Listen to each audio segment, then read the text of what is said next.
Imagine waking up every morning knowing that your neighbor could be a government informant. Every sound outside your door made you tense. Every knock made your heart race, because you never knew who you could trust.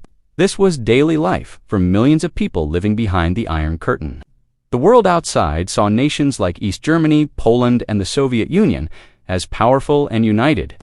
But inside their borders, people lived under the constant shadow of fear and control. Every word, every action, every small mistake could draw the attention of the secret police. Freedom was not a right. It was a dangerous dream. In the West, people talked about liberty, democracy, and progress. But behind the Iron Curtain, those were forbidden words. Even listening to Western music or reading an unapproved newspaper could be considered rebellion. Children were taught to report their parents if they spoke against the state. Propaganda filled the streets, painting a picture of a happy, hardworking society.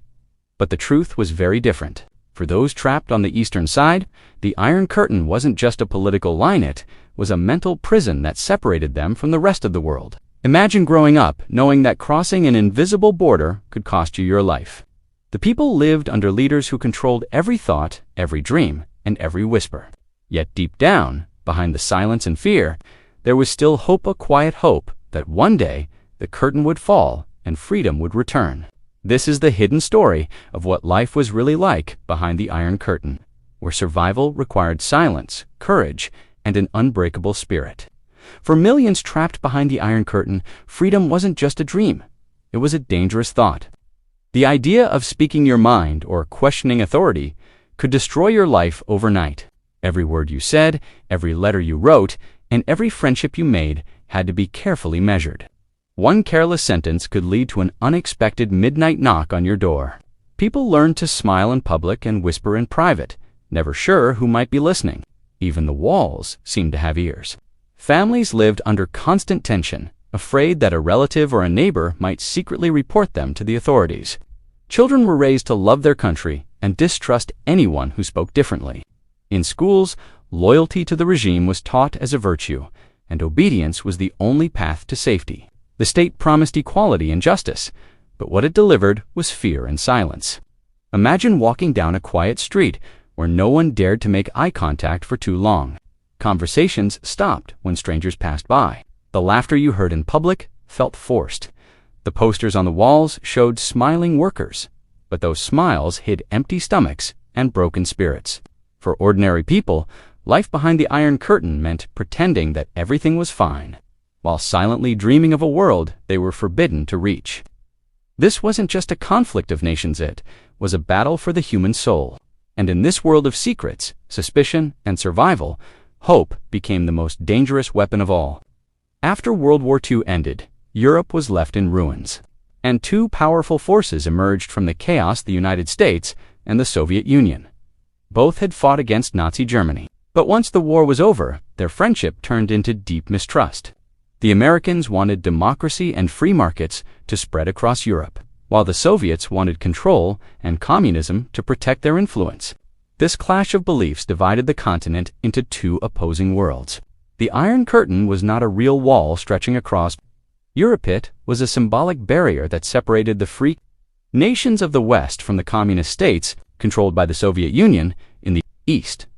Behind this curtain were countries like East Germany, Poland, Hungary, Romania, Bulgaria, and Czechoslovakia, where Moscow's power reached into every part of life.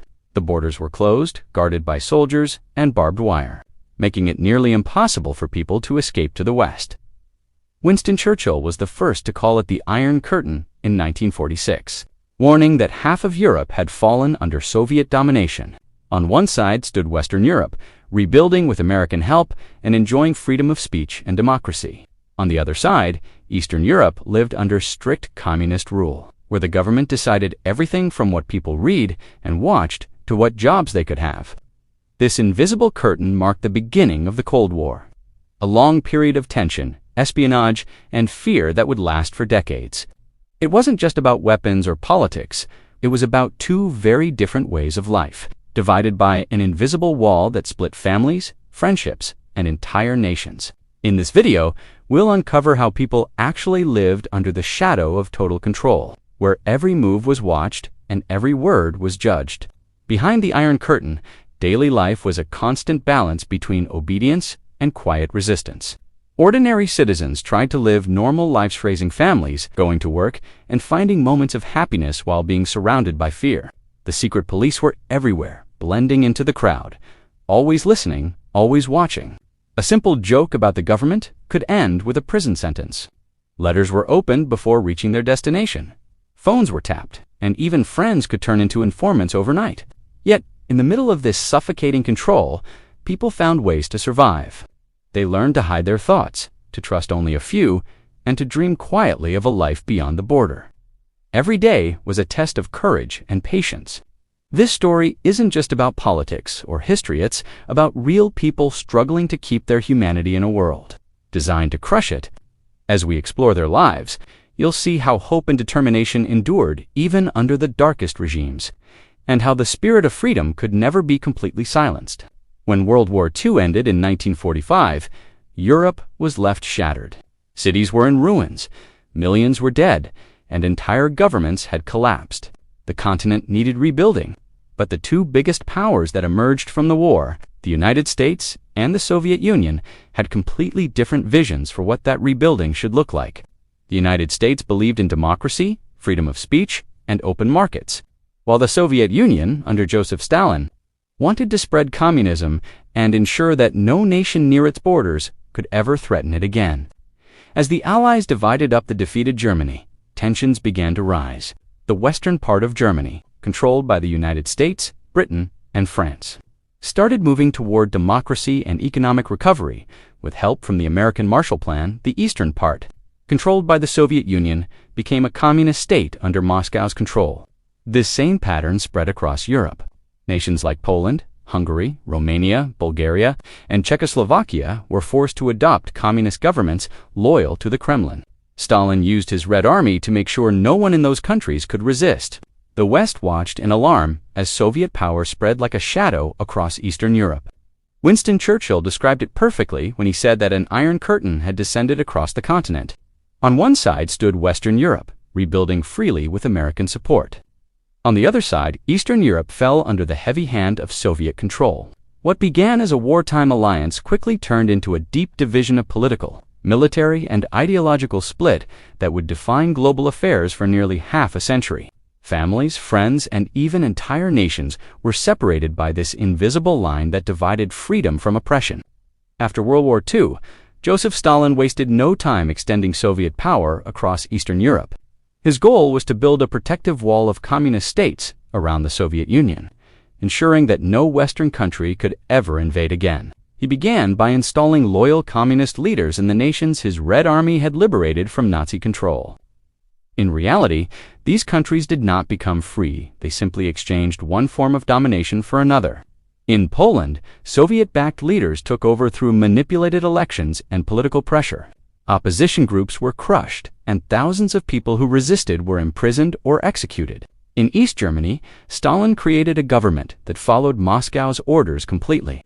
The economy, education, and even culture were reshaped to match Soviet ideology. Everyday life was filled with propaganda, glorifying the Soviet Union as the protector of peace.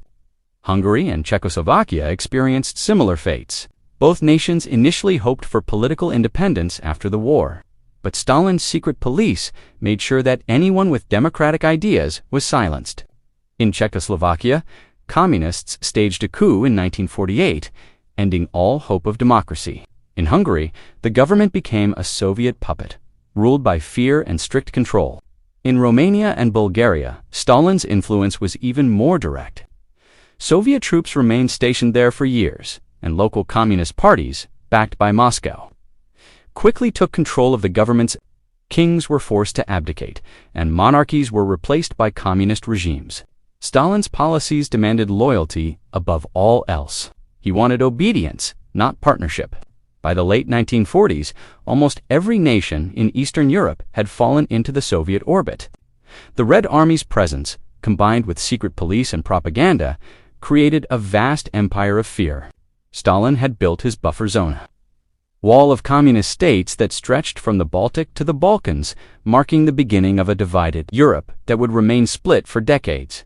The Iron Curtain was not a physical wall made of bricks or steel. It was a political and ideological barrier that separated two very different worlds. On one side stood the democratic nations of Western Europe, open to ideas, debate, and freedom. On the other side were the communist states under Soviet control. Where information was tightly controlled and independent thought was seen as dangerous, the Iron Curtain was made of fear and propaganda, dividing minds and hearts rather than just land. In the East, governments feared Western influence more than weapons. Western movies, books, and even radio broadcasts were seen as threats to communist authority because they showed a different way of life that valued freedom and individuality. To protect their control, communist leaders built a system of total censorship. Newspapers printed only what the government approved. News about the outside world was filtered or rewritten to fit Soviet ideology. Foreign radio signals like the BBC or Radio Free Europe were jammed so that people could not hear unfiltered information. Those caught listening in secret risked prison or worse. Television and films were filled with propaganda, showing happy workers, strong leaders, and the evil West trying to destroy peace. Children were taught from a young age to distrust Western culture and believe that communism was the only path to safety and equality. Even art and literature were censored. Only works that praised the state or the party could be published. Asterisk behind the Iron Curtain, truth became a rare and dangerous thing. People learned to live to lives one public, loyal to the regime, and one private, where they quietly questioned what they were told. The barrier between East and West was invisible, yet it was stronger than any wall, dividing not just countries but entire generations. Life behind the Iron Curtain was haunted by the presence of secret police forces that kept the population in constant fear.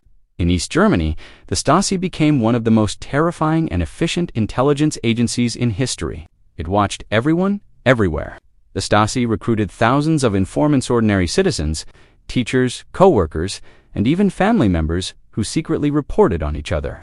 No one was beyond suspicion. They collected every detail of people's lives, from their daily habits to their private conversations, building enormous files filled with photographs, recordings, and reports. For East Germans, trust became a luxury they could no longer afford. In the Soviet Union, the KGB served as the all-seeing eye of the communist regime. It controlled not only internal security but also foreign espionage. The KGB's power reached into every layer of society. It monitored factories, schools, and military bases, ensuring that no one dared to challenge the authority of the Communist Party. People lived knowing that a careless joke or a word of complaint could lead to interrogation, imprisonment, or disappearance. Fear became part of everyday existence, shaping how people spoke, acted, and even thought. The presence of these secret police forces created an atmosphere of deep psychological control. People learned to speak in coded language, to smile in public, and to hide their true opinions even from their closest friends. Children were taught in schools to report anyone who spoke against the state heaven, their parents. It was a system that turned entire communities into networks of suspicion. The Stasi and KGB did not just enforce the law, they controlled emotions, behavior, and belief. Their goal was not only to stop rebellion but to prevent people from even imagining freedom. Behind closed doors, in whispers and in fear, people carried the heavy knowledge that someone was always listening. In countries behind the Iron Curtain, privacy simply did not exist. The government wanted to know everything about its citizens: where they worked, who they met, what they believed, and even what they whispered in their own homes. Every form of communication was carefully monitored. Letters were routinely opened before reaching their destination, often resealed so skillfully that the sender and receiver would never notice. Postal workers and secret agents worked together to scan for suspicious words or hidden messages that could be seen as anti-government or pro-Western. Phone calls were no safer. Lines were tapped, and operators or agents listened in on conversations, recording anything that might sound dangerous or critical of the state. Many people learned to speak in vague, coded terms, avoiding sensitive topics entirely. The fear of being overheard was so deep that even inside their own homes, families spoke quietly, aware that microphones could be hidden in walls or furniture. In East Germany, the Stasi used entire apartment buildings to monitor just one target, with agents living next door, above, and below, constantly listening for evidence of disloyalty. Perhaps the most chilling part of this surveillance system was how it turned ordinary citizens into informants. Neighbors, co-workers, and even close friends were sometimes recruited or forced to spy on one another. A simple report could destroy someone's life. People who refused to cooperate faced intimidation or arrest. Parents feared that their own children might repeat something at school that could bring the secret police to their door. The result was a society built on mistrust, where silence became the only defense. In this world of constant observation, fear replaced freedom. Every letter, every word, and every friendship could be a risk. People learned to wear masks, pretending to be loyal citizens, while hiding their true thoughts deep inside. It was not just the body that was imprisoned, it was the mind. Behind the Iron Curtain, countless families lived in quiet terror, knowing that a single wrong word could destroy everything. Speaking against the system was not just risky, it was often a death sentence. Many people disappeared without warning, taken in the middle of the night by men who never explained why. Their families were left behind, not knowing whether their loved ones were alive or dead. Some were accused of spreading Western lies or anti-state thoughts, charges that needed no proof. In East Germany, a father might be taken away after being overheard criticizing food shortages or government corruption. His wife would be told nothing. Weeks later, she might receive a short letter saying he had been sent for re-education or labor duty. In many cases, he never returned. Children grew up believing their parents were traitors because that's what schools taught them. In the Soviet Union, thousands were arrested by the KGB for expressing doubts about the Communist Party.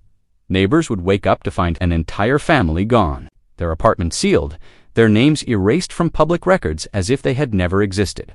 Some of the victims were teachers, priests, or artists who refused to follow the official line. Others were ordinary people who simply told a joke about a leader or wrote a private letter that was intercepted. Those who were taken were often sent to remote prisons or labor camps, forced to work in brutal conditions far from home. Families left behind could not speak of them without risking the same fate. Even years later, survivors who returned were broken by the experience and forbidden to talk about what had happened. These acts of silence and erasure created deep wounds that lasted for generations. Behind the smiles shown in propaganda posters were hearts filled with fear and grief. Every family knew someone who had vanished, and everyone learned the same lesson: never speak too loudly, never trust too easily, and never forget that freedom of speech could cost your life. Fear behind the Iron Curtain was not an occasional feeling, it was the air people breathed every day. It crept into homes, workplaces, and schools, shaping how everyone lived and thought. From the moment a person stepped outside, they were aware that eyes could be watching them. Conversations were short and careful, filled with pauses and nervous glances. People learned to lower their voices even when speaking about simple things, because no one ever knew who might be listening. This constant fear made people act like prisoners in their own country. A neighbor's smile could hide suspicion. A friend's question could be a test. Children grew up watching their parents speak in whispers and never question authority. They learned early that it was safer to repeat what the government said than to think for themselves. Even at home, where one should feel safe, fear was present. Families avoided political discussions at the dinner table, afraid that their children might innocently repeat something dangerous at school. Fear also shaped behavior in subtle ways. People avoided drawing attention to themselves. They dressed modestly, followed rules, and stayed silent about their struggles. When someone was arrested or disappeared, others pretended not to notice, afraid that showing sympathy might bring suspicion upon them too. The sound of footsteps at night or a sudden knock on the door could make entire households freeze in terror. Over time, fear became routines, so normal that many forgot what it felt like to live without it. It dictated how people spoke, worked, and even dreamed. It wasn't just fear of punishment, but fear of losing everything: their jobs, their homes, their families. The system thrived on that fear, using it to keep millions obedient and silent. In such a world, courage was not about fighting in the streets. It was about surviving another day without breaking under the weight of constant anxiety. Life behind the Iron Curtain was not only filled with fear, but also with constant scarcity. For most people, everyday survival meant standing in long lines for food, clothing, and basic supplies. Stores often had empty shelves, and even simple things like bread, sugar, or soap could be difficult to find. People would hear rumors that a certain shop had received a small delivery of meat or fresh vegetables and rush there, sometimes waiting for hours, only to discover that the stock had run out before their turn came. Food shortages were a normal part of life. Meat and butter were luxuries that most families could afford only on special occasions. Many relied on ration cards that limited how much they could buy each month. Milk, eggs, and fruit were not guaranteed. People learned to make do with substitutes or grow what they could in small gardens. Black markets quietly thrived where goods were traded secretly at high prices, and some workers used their connections to obtain scarce items through unofficial means. Clothing was another struggle. Factories produced cheap uniform styles with little variety. Shoes were poor in quality, and people often repaired them again and again instead of buying new ones. Western brands or fashionable items were almost impossible to find, and if someone managed to get a pair of jeans or a foreign jacket, it became a prized possession, a small symbol of freedom. Even household items were difficult to replace. Light bulbs, soap, razor blades, and washing powder were sometimes unavailable for weeks. Owning something like a television or a refrigerator required long waiting lists and official approval. People learned to save everything: wrapping paper, old clothes, even jars, because they never knew when they might need them again. Despite these hardships, people adapted. They shared with neighbors, traded goods quietly, and found creative ways to stretch what little they had. But beneath that quiet resilience was exhaustion. The shortages were more than an inconvenience. They were a reminder that the system controlling their lives could not even provide the basics it promised. Long lines became a familiar part of daily life behind the Iron Curtain. In many cities, people would leave their homes before sunrise to stand in front of shops that might receive a delivery of bread or a few basic items. The cold, the rain, or the snow didn't matter. What mattered was getting a place in line. Sometimes they waited for hours only to find that the shelves were empty when their turn finally came. Bread was one of the few things people could rely on, yet even that was rationed during bad years. Ration cards were handed out to control what each person could buy.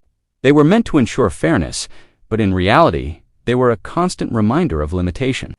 Every family counted their coupons carefully, knowing that running out too soon meant going hungry. To get what the state stores could not provide, people turned to the black market. It was risky, but for many, it was the only way to find what they needed. There, in back alleys or whispered meetings, they could buy Western products, coffee, chocolate, cigarettes, and sometimes even jeans or radios smuggled from the West. These goods were treasures, symbols of a life that felt more colorful and free. A single bar of foreign chocolate could be traded for a week's worth of food. The black market wasn't just about survival. It was a quiet act of rebellion. Every Western item that changed hands was a reminder that another world existed beyond the Iron Curtain, a world where store shelves were full and people could choose what they wanted. For ordinary citizens, the endless lines, ration cards, and secret trades painted a clear picture. The government controlled what they ate, what they wore, and even what they dreamed about, while ordinary people spent hours waiting in long lines and searching for basic necessities. The television screens behind the Iron Curtain told a completely different story. State-controlled media showed smiling workers in clean factories, farmers harvesting abundant crops, and families enjoying peaceful lives in bright, cheerful cities. These images were carefully crafted by the government to convince the world and their own citizens that communism was a success. Every broadcast was designed to show prosperity and unity, even as people outside the camera's view struggled to feed their families.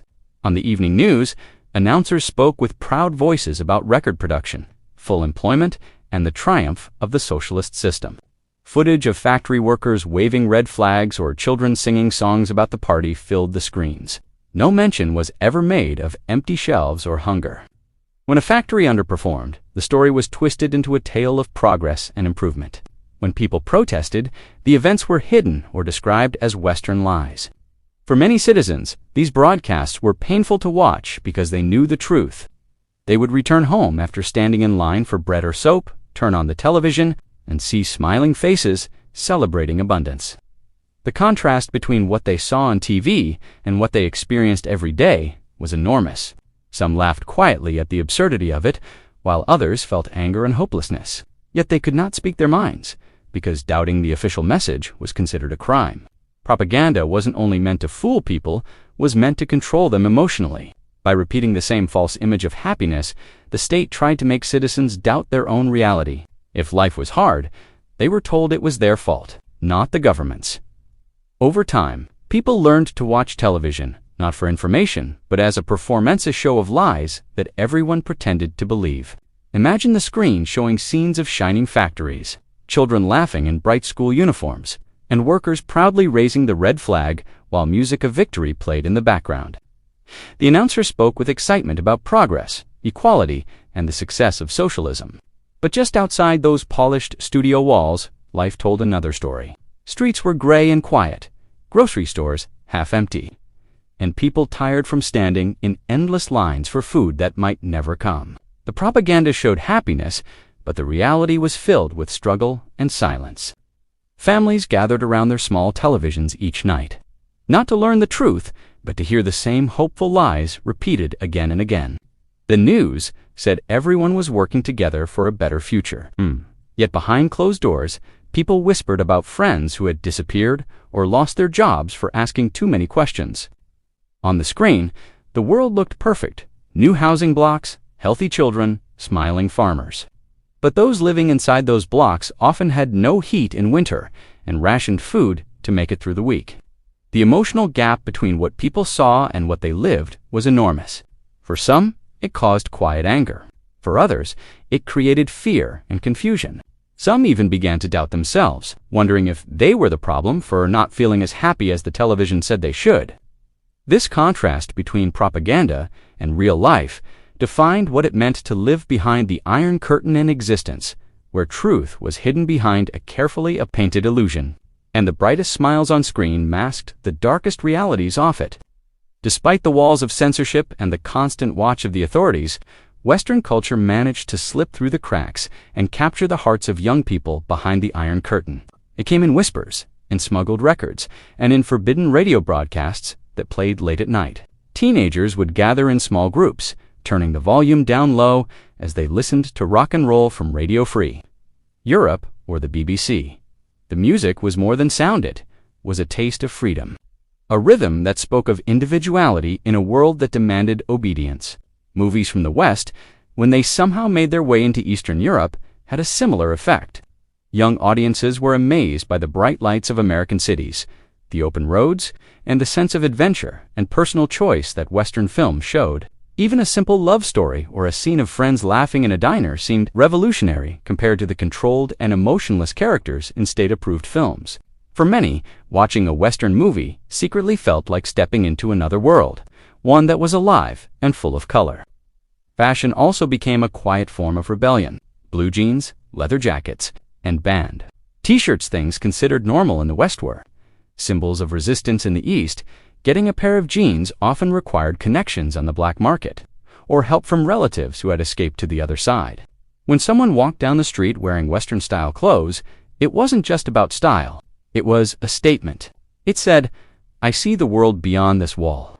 These small acts, listening to Western songs, wearing American jeans, or copying Western hairstyles, were not just about trends. They were acts of defiance. The authorities feared Western influence because it showed young people that another kind of life was possible, one where they could think, dress, and dream freely. And though the Iron Curtain divided Europe, it couldn't fully block out the spirit of freedom that came through in a guitar riff, a movie scene, or a pair of jeans. For many young people living behind the Iron Curtain, simply tuning in to Radio Free Europe was a bold act of rebellion. Late at night, when the streets were silent and the fear of being overheard was constant, they would adjust their radios carefully, trying to catch the faint signal that the government worked so hard to jam. The crackling voices that came through the static brought forbidden news, uncensored music, and a glimpse into the free world beyond the borders. Listening to these broadcasts was risky if caught. It could lead to questioning or even arrest, but it was worth it. Those secret moments of hearing rock music or hearing about life in the West felt like a breath of air from another world. Smuggling Western jeans carried the same kind of quiet danger and excitement. In the East, a pair of Levi's wasn't just clothing, it was a symbol. Jeans represented freedom, individuality, and a connection to the culture that the communist governments worked so hard to keep out. People would trade valuable items or risk punishment just to get their hands on a pair. Some had relatives in the West who mailed them secretly, while others bought them from travelers or black market dealers. Wearing Western jeans or listening to Western radio wasn't about fashion or entertainment. It was about identity. These small acts were ways of saying no to control, of showing that people still had thoughts and dreams that couldn't be dictated by the state. Every beat of a rock song and every pair of jeans worn in defiance became a quiet but powerful statement of resistance. Across Eastern Europe, countless people risked everything to break free from the oppressive regimes behind the Iron Curtain. The dream of freedom was powerful enough to drive men, women, and even children to attempt daring escapes, knowing that a single mistake could cost them their lives. In divided Berlin, families dug tunnels beneath the city, working in secret through the night, their hands raw and bloody from digging through dirt and stone. Some of these tunnels were long and narrow, barely wide enough for a person to crawl through, but they offered a chance at a new life.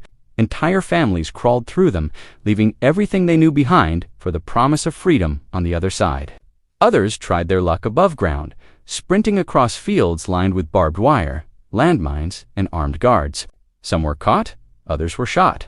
But a few made it trunning toward the bright lights of the West before collapsing in tears of relief. There were those who hid inside vehicles, squeezed into secret compartments, or under false floors, praying not to be discovered at border checkpoints. Some smuggled themselves inside fuel tanks, or even inside the walls of train cars. Every escape attempt was a gamble between life and death. One of the most remarkable escapes happened when people built makeshift hot air balloons or used stolen planes to fly over the barriers. In 1979, two East German families famously floated to freedom in a homemade balloon stitched from ordinary fabric. Their flight lasted just half an hour, but it changed their lives forever. Stories like these spread quickly, giving hope to others trapped behind the Iron Curtain. Each escape showed the world how far people were willing to go for a taste of liberty. The governments called them traitors, but to those who made it out tanned, to those who dreamed of following, they were heroes. Behind every successful escape were countless failed attempts, families torn apart, and lives lost. Yet the desire for freedom never faded. It burned quietly in the hearts of millions, a reminder that even in the darkest times, the human spirit refuses to be caged. In the stillness of the night, along the razor-sharp fences and floodlit borders, the air was thick with fear and desperation. Families would whisper their final goodbyes before attempting the impossible crossing the border into freedom. Parents held their children close, promising safety even when they knew the risk was death. Every rustle of leaves, every beam of a guard's flashlight sent waves of terror through their hearts. Many never made it across. The sound of gunfire at the border became a cruel reminder of how high the cost of freedom truly was. There were mothers who watched their sons fall to the ground just steps away from safety, fathers who were captured and dragged back to face brutal interrogations, and children who grew up never knowing what happened to their parents. Barbed wire didn't just divide nations, it split families, dreams, and entire generations. Letters between loved ones were often censored or never delivered. The lucky few who escaped to the West lived with guilt, knowing that their relatives on the other side were punished or closely watched by the secret police. One story tells of a young couple who tried to swim across the Danube River to reach Austria. The current was strong, and the searchlights swept across the water like hungry eyes. When the gunfire started, only one of them reached the opposite bank. Another man tried to ram his car through a border gate with his family inside, only to be caught and imprisoned for years. These moments of courage and tragedy reveal the true emotional weight of life behind the Iron Curtain. Every attempt to escape was more than a physical act. It was a cry for dignity, for a life where people could speak freely and dream without fear. The price was often heartbreak and loss. But for those who made it, even at such a terrible cost, it was proof that the human soul will always reach for freedom, no matter how high the walls are built. As years passed under strict Soviet control, the people of Eastern Europe began to realize that silence only strengthened their chains. The constant fear, censorship, and economic struggles created a deep anger that could no longer be hidden. Slowly, resistance began to take shape, not always with weapons, but with courage, unity, and the refusal to obey unjust power. In 1956, this spirit erupted into one of the most powerful uprisings of the Cold War, the Hungarian Revolution. It began with students and workers marching through the streets of Budapest, demanding freedom of speech, free elections, and the withdrawal of Soviet troops from their country. Their chants echoed through the city like thunder, calling for an end to control and propaganda. For a brief moment, hope filled the air. People tore down statues of Stalin, seized radio stations, and declared a new, independent Hungary. But that dream was crushed when Soviet tanks rolled into Budapest, their steel treads grinding over the city's cobblestones. Thousands were killed, and many more were arrested or forced to flee. Still, the world watched and saw that the people of the East had not lost their will to fight. 12 years later, in 1968, another wave of defiance rose in Czechoslovakia. It was called the Prague Spring moment, when people dreamed of giving socialism a human face. Under the leadership of Alexander Dubček, citizens began to experience a taste of freedom. The press became more open, travel restrictions were eased, and people started to speak their minds without fear. Art and music flourished, and hope spread through the country. But this too was short-lived. The Soviet Union saw the movement as a threat, and one night in August 1968, tanks and troops invaded Prague, crushing the reforms and arresting the leaders. These uprisings were brutally suppressed, but their impact reached far beyond their borders. They showed that no amount of control could fully erase the desire for liberty. Every act of defiance, every protester who stood in front of a tank, reminded the world that the human spirit could bend under oppression, but never truly break. The Hungarian Revolution and the Prague Spring became symbols of courage. Proof that even in the darkest moments of the Cold War, people still dared to dream of freedom. The uprisings in Hungary and Czechoslovakia revealed something the Soviet powers could never control: the unbreakable courage of ordinary people. These were not soldiers or trained revolutionaries. They were students, workers, parents, and neighbors who had simply reached the point where fear no longer mattered. They knew the risks. They had seen what happened to those who resisted, yet they still marched into the streets, facing tanks and guns with nothing but flags, signs, and hope. That kind of bravery cannot be forced. It comes from the deepest part of the human spirit. In Hungary, when people tore down the statue of Stalin and waved their national flag with the communist symbol cut out, it was more than a protest. It was a declaration that they wanted their lives back. They were tired of living in silence, tired of being told what to believe and what to fear. Even when Soviet tanks surrounded Budapest, they fought back with whatever they had: stones, rifles, or just their voices shouting for freedom. They lost the battle, but their courage inspired generations to come. In Prague, the people's bravery was quieter, but just as powerful.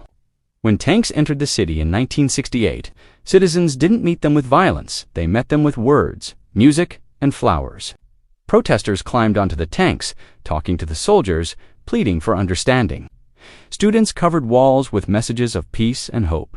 They knew they couldn't win against the military might of the Soviet Union, but they refused to let fear silence them. Their defiance showed the world that, even when freedom is taken, the will to fight for it remains alive. These moments prove that freedom isn't just a political idea, it's part of what makes us human. People risked their lives, not for money or power, but for the simple right to think, speak, and live without fear. The courage of those who stood up in Budapest and Prague became a spark that continued to burn quietly across Eastern Europe, reminding everyone that even under the heaviest rule, the dream of freedom can never truly die. Over time, the Iron Curtain began to show cracks, not because of war or invasion, but because the system itself was collapsing from within. The promise of equality and prosperity that communism had once preached turned into a life of shortages, inefficiency, and corruption. Factories kept producing goods that nobody wanted, just to meet government quotas, while essential items like food and medicine were constantly in short supply. People worked long hours for little reward, and the motivation that once fueled post-war rebuilding slowly disappeared. The governments claimed that their economies were strong, but everyone could see the truth. Machines were outdated, farms were unproductive, and the constant control from Moscow made innovation impossible. Corruption spread at every level. Party officials lived comfortably with special privileges, access to better food, imported goods, and travel, while ordinary citizens struggled to survive. The system that was supposed to create equality had instead created a new ruling class. As the years passed, the younger generation began to question everything. They had grown up surrounded by propaganda, but had also heard the faint signals of Western radio, seen smuggled magazines, and met travelers who spoke of life beyond the wall. They could see that the world outside was moving forward while their own countries remained stuck in the past. The contrast between the promises of the government and the bleak reality of daily life became impossible to ignore. Discontent grew quietly at first, in jokes whispered between friends, in small acts of defiance, in songs and art that hinted at freedom. But over time, that quiet frustration turned into a powerful force. The weight of the system, the lies, the inefficiency, the corruption was too heavy to sustain. By the 1980s, even the leaders of the Eastern Bloc knew change was inevitable. The once mighty Iron Curtain that had divided Europe for decades was no longer a symbol of strength, but a sign of a crumbling order built on fear and false promises. By the 1980s, it had become clear that the communist system in Eastern Europe and the Soviet Union could not continue the way it had. The economy was failing, the people were restless, and the governments were losing control of their own citizens. When Mikhail Gorbachev rose to power in the Soviet Union in 1985, he understood that something had to change. Unlike the leaders before him, who ruled through fear and denial, Gorbachev tried to face reality. He introduced two major reforms that would eventually reshape the entire communist world: perestroika and glasnost. Perestroika, meaning restructuring, was his plan to rebuild the broken Soviet economy. He wanted to give factories more freedom to make decisions, allow limited private businesses, and open the country to trade with the West. It was a daring move in a system that had always rejected capitalism. But Gorbachev knew that without reform, the Soviet Union would collapse completely. Alongside it came glasnost, which meant openness. This policy encouraged people to speak more freely about the country's problems, to criticize the government, and to share new ideas. Newspapers began to report stories that were once forbidden. And for the first time in decades, citizens started talking honestly about their lives. These reforms sparked hope across Eastern Europe. People who had lived their entire lives under censorship and fear began to see a future where change might finally be possible. But they also unleashed forces Gorbachev could not fully control. Once people were allowed to speak openly, they began demanding more free elections, human rights, and independence from Soviet control. Across the Eastern Bloc, protests began to rise again, not with guns or violence this time, but with voices, marches, and courage. Gorbachev had hoped to save the communist system by reforming it, but instead, he gave people the freedom to challenge it. His leadership marked the beginning of the end for the Iron Curtain. What had once seemed unshakable was now trembling. Not because of outside enemies, but because its own people were finally ready to reclaim their freedom. As Gorbachev's reforms began to change the tone of the Soviet Union, the wave of hope spread quickly across Eastern Europe, especially to Poland and East Germany, where people had already been quietly pushing for freedom for years. In Poland, that push had a name: Solidarity. What started in 1980 as a small trade union at the Gdańsk shipyard soon became one of the most powerful resistance movements in the communist world. Led by an electrician named Lech Wałęsa, Solidarity gave workers a voice and demanded basic rights, fair pay, better working conditions, and above all, freedom from government control. At first, the communist authorities tried to crush it. They declared martial law, arrested leaders, and banned the movement. But the idea of solidarity could not be erased. People continued to meet in secret, share information, and spread hope through underground newspapers. The movement connected factory workers, students, priests, and intellectuals, became more than a labor union. It became a symbol of unity and defiance. Even when its leaders were imprisoned, millions of Poles still believed in what it stood for.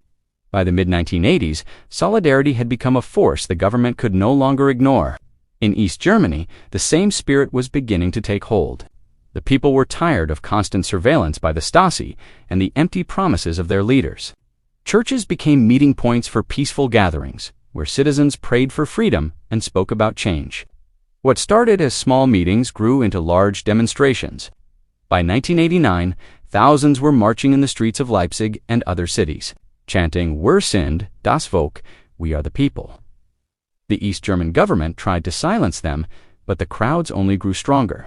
The protests in East Germany and the persistence of solidarity in Poland showed that the people of Eastern Europe were no longer afraid. The old systems that had controlled them for decades were weakening, and the people sensed it. Across the continent, ordinary men and women were standing up, not with weapons, but with courage, unity, and faith in a better future. What began in a shipyard in Poland and in the streets of Leipzig would soon shake the entire communist world and bring down the walls that had divided Europe for nearly half a century.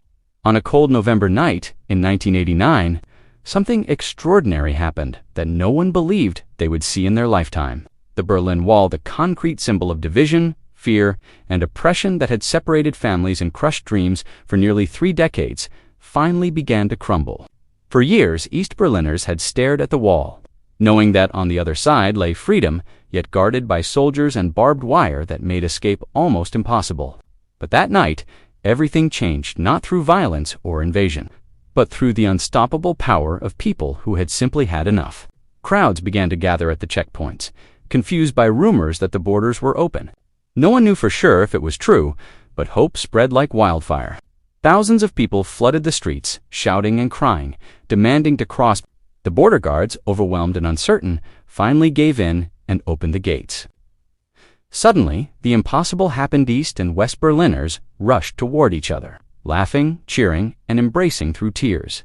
Strangers hugged like family, and people climbed onto the wall that had once divided them, waving flags and singing into the night.